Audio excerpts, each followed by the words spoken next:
எங்களுடைய இந்த யூடியூப் சேனலினூடாக இணைந்து கொண்டு நாளுக்கு நாள் உங்களுடைய ஆதரவினை தந்து கொண்டிருக்கின்ற உங்கள் எல்லோரையும் இந்த சந்தர்ப்பத்திலே மிகவும் நன்றியோடு விழித்து கொண்டு, நீங்கள் தொடர்ச்சியாக எங்களிடம் கேட்டு வருகின்ற இந்த பாடப்பகுதியாகும்.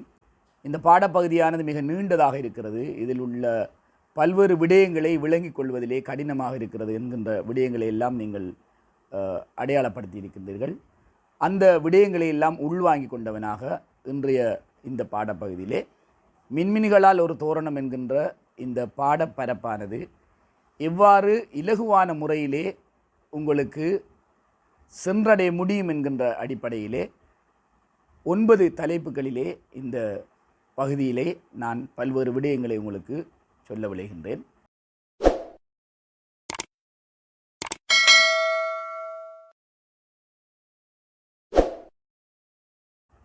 மாணவர்களே, இந்த பகுதியினை நீங்கள் கற்பதற்கு முன்னர் உங்களுடைய கையிலே இருக்க வேண்டிய மிக முக்கியமான ஒரு விடயம் என்னவென்றால், ஒரு குறிப்புக்கான ஒரு புத்தகத்தையும் ஒரு நோட் புக்கினையும் எடுத்துக்கொண்டு அத்தோடு ஒரு பேனையை நீங்கள் எடுத்துக்கொள்ளுங்கள். நான் சொல்லுகின்ற விடயங்களை நீங்கள் குறித்து கொண்டு வருவீர்களாக இருந்தால் நிச்சயம் இதிலே நீங்கள் முக்கியமான பயனை அடைந்து கொள்வீர்கள் என்று நாங்கள் கருதுகிறோம். அந்த அடிப்படையிலே இந்த மின்மினிகளால் ஒரு தோரணம் என்கின்ற இந்த தலைப்பு இந்த பகுதிக்கு பொருத்தமுடையதா என்கின்ற ஒரு விடயத்தை நாங்கள் முதலிலே பார்க்க வேண்டும். இந்த மின்மினிகளால் ஒரு தோரணம் என்கின்ற இந்த கட்டுரையினுடைய தலைப்பு இந்த கட்டுரைக்கு பொருத்தமுடையதா என்பதுதான் நாங்கள் முதலிலே பார்க்க வேண்டிய உபதலைப்பாகும். உண்மையில் இந்த தலைப்பானது அழகியல் நிறைந்த ஒரு தலைப்பாக காணப்படுகிறது. ஜப்பானிலே அறிமுகப்படுத்தப்பட்ட கைக்கு என்கின்ற ஒரு கவிதை துறை சம்பந்தமான ஒரு விடயத்தை தான் இந்த தலைப்பினூடாக அவர் முன்வைக்கிறார். கைக்கு என்பது ஜப்பானியர்களால் அறிமுகப்படுத்தப்பட்ட ஒரு கவிதை வடிவம் என்பது உங்கள் எல்லோருக்கும் தெரியும். ஜப்பானியர்களை பொறுத்தவரையிலே அவர்கள் ஆய்வுகளிலும் ஆராய்ச்சிகளிலும் எந்த விடயங்களையும் நுணுக்கமாக முன்வைக்கின்ற ஒரு திறன் கொண்டவர்களாக காணப்பட்டிருக்கின்றார்கள் அல்லது காணப்பட்டு கொண்டு வருகிறார்கள். ஜப்பானியர்களுடைய அந்த திறன் அல்லது அந்த முன்வைப்பு என்கின்ற பொதுவான விடயங்களோடு தான் இந்த கவிதையினுடைய இந்த வகையினையும் நாங்கள் பார்க்க வேண்டியிருக்கிறது.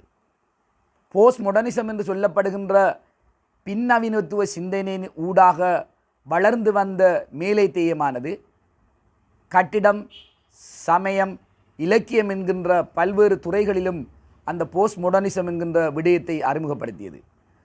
அவ்வாறு பின்னவீனத்துவத்தினூடாக எவ்வாறு கவிதை துறையினை அணுகலாம் என்கின்ற ஒரு பரிசோதனை முயற்சியினுடைய விளைவுதான் இந்த கைக்கு என்கின்ற கவிதையாகும்.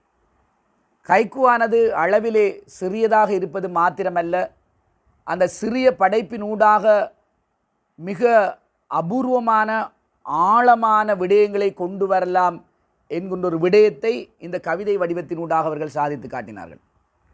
ஒரு தோரணத்தை அமைப்பது என்பது ஓலைகளினூடாக அல்லது வேறு வேறு வடிவங்களினூடாக நாங்கள் அந்த தோரணத்தை அமைக்க முடியும்.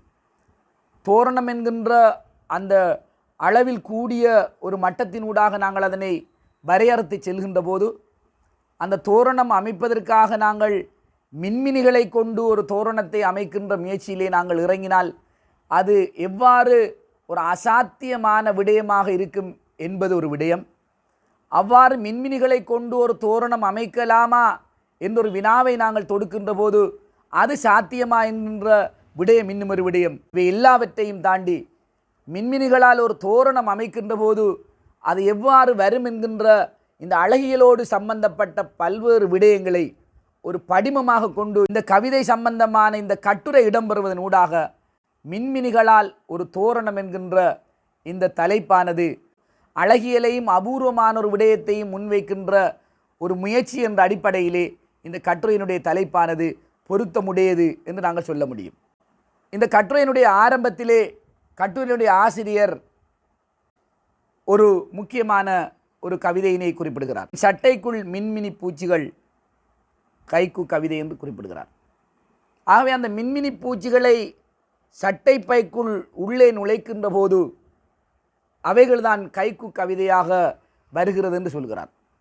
ஒரு சட்டை பைக்குள் நாங்கள் நுழைக்க வேண்டிய அந்த பொருள் மின்மினி.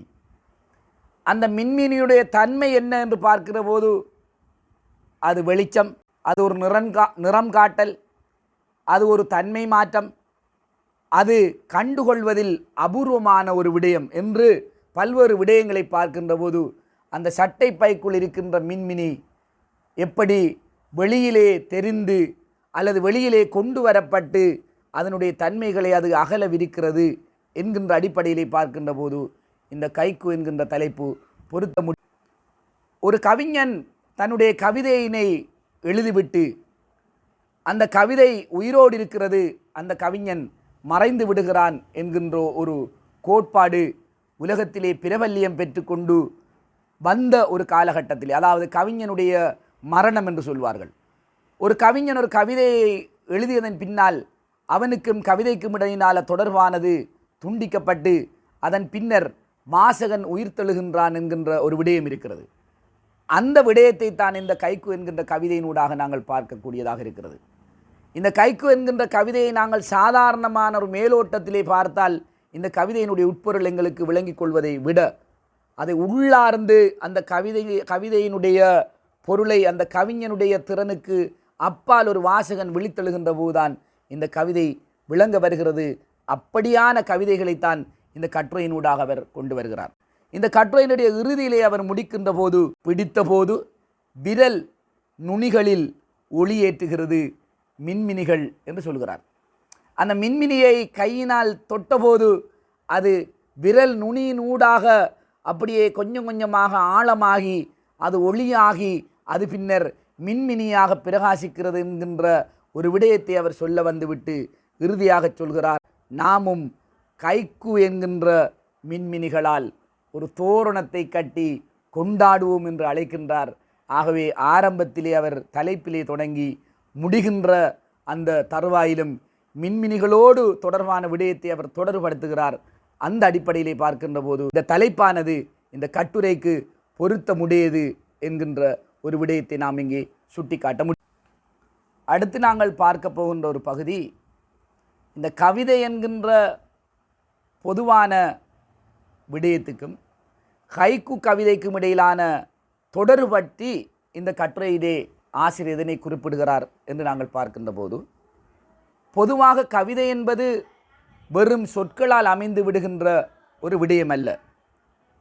அது சொற்களின் இடைவெளிகளாலும் ஆனது. சொற்களை கடந்து வேறு வேறு அர்த்தங்களை பேசுவது அது ஒரு கவிஞனுடைய அனுபவத்தோடு தொடர்பட்டது. அவனுடைய தேடல், அவனுடைய அனுபவம், அவனுடைய கருத்து நிலை, அவனுடைய ஆற்றல் உள்ளிட்ட பல்வேறு ஆளுமை போக்குகளையும் கோலங்களையும் கொண்டு அமைக்கப்பட்டதுதான் கவிதை. இத்தகைய அழகுமிக்க கவிதைகளின் சித்திரங்களாக அமைவதுதான் ஹைக்கு என்று அவர் சொல்கிறார். அப்புறம் கவிதை என்பது பரிமட்டாக வருகின்ற சொற்களால் அமைகின்ற ஒன்று அல்ல. இந்த கவிதை என்பது ஒரு கவிஞனுடைய அனுபவம், அவனுடைய தேறல், அவனுடைய ஆளுமை, அவனுடைய பல்வேறு சிந்தனை வட்டம் என்கின்ற பல்வேறு விடயங்களையும் கொண்டதாக அமைகின்றது. அப்படித்தான் கைக்குவனுடைய கவிதைகளை நாங்கள் அறிய முற்படுகின்ற போதும் இந்த விடயங்கள் எல்லாவற்றையும் ஒன்றிணைந்துதான் கைக்குவை பார்க்க முடியும். மூன்றாவதாக நாங்கள் பார்க்க போகின்ற முக்கியமான விடயம், இந்த கைக்கு பற்றி அறிஞர்கள் என்ன விடயங்களை முன்வைக்கிறார்கள் என்று இந்த கட்டுரையிலே பல விடயங்களை சொல்கிறார். அந்த அடிப்படையிலே கைக்கு என்பது சிந்தனை என்னும் ஜலப்பரப்பில் எறியப்படுகின்ற சிறிய கல் என எழுத்தாளர் சுஜாதா குறிப்பிடுவதாக அவர் சொல்லுகிறார். அப்போ சிந்தனை என்கின்ற அந்த ஜலப்பரப்பிலே எறியப்படுகின்ற ஒரு கல் என்று சொல்லுகின்ற போது, நாங்கள் பொதுவாக ஒரு தண்ணீர் நிறைந்த இடத்திலே ஒரு கல்லை எறிகின்ற போது அந்த கல் விழுகின்ற இடத்திலிருந்து எப்படி அது வட்டம் வட்டம் வட்டமாக எடுத்து கொண்டு அது நாங்கள் கண்ணுக்கு எட்டிய தூரத்துக்கு சென்று அது எவ்வாறு அப்படியே மறைந்து விடுகிறதோ, அப்படித்தான் சிந்தனை என்கின்ற ஜலத்திலே எறியப்படுகின்ற ஒரு சிறிய கல்லே இந்த கைக்கு என குறிப்பிடுகிறார். அப்போ கைக்குவினுடைய அந்த கீறலானது சிறியதாக இருந்தாலும் அந்த கைக்குவை கொண்டு நாங்கள் எடுக்கின்ற சிந்தனையானது விரிந்தது என்கின்ற ஒரு கருத்தை இதனூடாக நாங்கள் அறிந்து கொள்ள முடியும். கென்னத் யசூதா என்கின்ற ஒரு எழுத்தாளர் குறிப்பிடுகின்ற போது, தூய்மையான கவிதைகளின் அடர்த்தியான சாறு என சொல்கிறார். கவிக்கு அப்துல் ரஹ்மான் சின்னதாக இருக்கும் பெரியதான அற்புதம் என்று சொல்கிறார். அப்போ இந்த கைக்கு கவிதைகளை நாங்கள் பின்னால் விளங்க வருகின்ற போது அது 1-2 வரிகளிலே சொல்லப்படுகின்ற விடயமாக இருந்தாலும் அது சொல்ல வருகின்ற அதனுடைய அர்த்தம் உள்ளார்ந்த ரீதியாக பார்க்கின்ற போது அது பெரியதான அற்புதங்களை கொண்டு வருகின்றது என்ற கருத்தும் இங்கே பதிவு செய்யப்படுகின்றது. 4ஆவதாக இந்த கைக்கு என்கின்ற கவிதையினுடைய பா வடிவம் சம்பந்தமாக சொல்லப்படுகிறது. தமிழிலே வெண்பா, விருத்தப்பா, அகவல்பா என்று பல்வேறு விதமான பாக்கள் இருக்கின்றன. ஜப்பானியர்களால் அறிமுகப்படுத்தப்பட்ட கவிதை மரபிலே இடம்பெறுகின்ற பாக்களாக தன்கா, ஷோக்கா, ரெங்கா, டாங்கா, சென்ட்ரியூ, ஹைபுன், ஹொக்கு என பல்வேறு விதமான யாப்புக்களை கொண்டு அந்த யாப்புக்களினுடைய கலை வடிவமாக வந்தது இந்த கைக்கு என்கின்ற ஒரு கருத்து முன்வைக்கப்படுகிறது.